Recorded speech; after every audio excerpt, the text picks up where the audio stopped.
हे महादेव, ये कोढ़ की जलन मुझे मार रही है। सुना है जिसका कोई नहीं उसके आप होते हैं। मेरी रक्षा कीजिए प्रभु। ये दर्द भरी पुकार थी स्वर्ग के राजा इंद्र की, जिनका शरीर श्राप की आग में जल रहा था।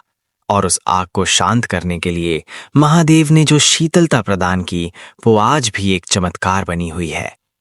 शायद इसीलिए आज भी ओसा की 45 डिग्री वाली चिलचिलाती धूप में ये धबलेश्वर महादेव मंदिर अंदर से शिमला जैसा ठंडा रहता है, बिना किसी एसी, बिना किसी मशीन के। आंधी के बीचों बीच दुनिया से कटकर एक टापू पर बसा ये मंदिर वही शरण स्थल है जहां इंद्र छिपने आए थे।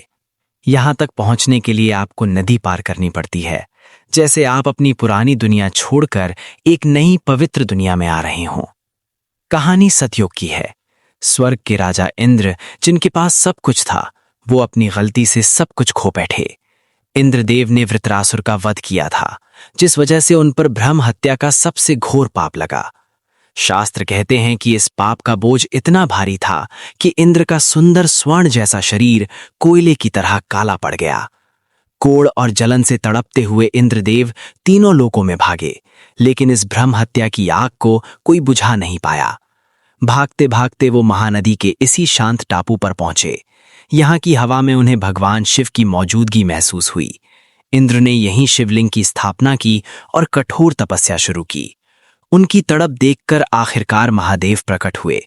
शिव जी ने महानदी का पवित्र जल लेकर इंद्र के जलते हुए शरीर पर छिड़का। महादेव की शीतलता मिलते ही इंद्र की सारी जलन शांत हो गई। सिर्फ जलन ही शांत नहीं हुई, बल्कि इंद्र का वो काला पड़ा शरीर जो पाप से झुलस चुका था, वो एकदम धवल यानी सफेद और चमकदार हो गया।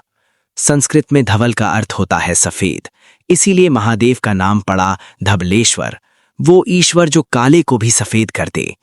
आज भी कार्तिक महीने के बड़ा ओश पर यहाँ लाखों भक्त आते हैं और महादेव को उनका सबसे प्रिय गजभोग चढ़ाया जाता है।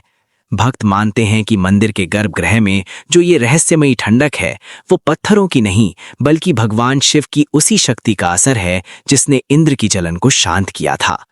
अगर आप भी मानते हैं कि महादेव की शरण में बड़े से बड़ा पाप धुल जाता है, तो कमेंट में हर हर महादेव जरूर लिखें और ओसा की इस अनदेखी विरासत को दुनिया तक पहुंचाने के लिए इस वीडियो को शेयर जरूर करें।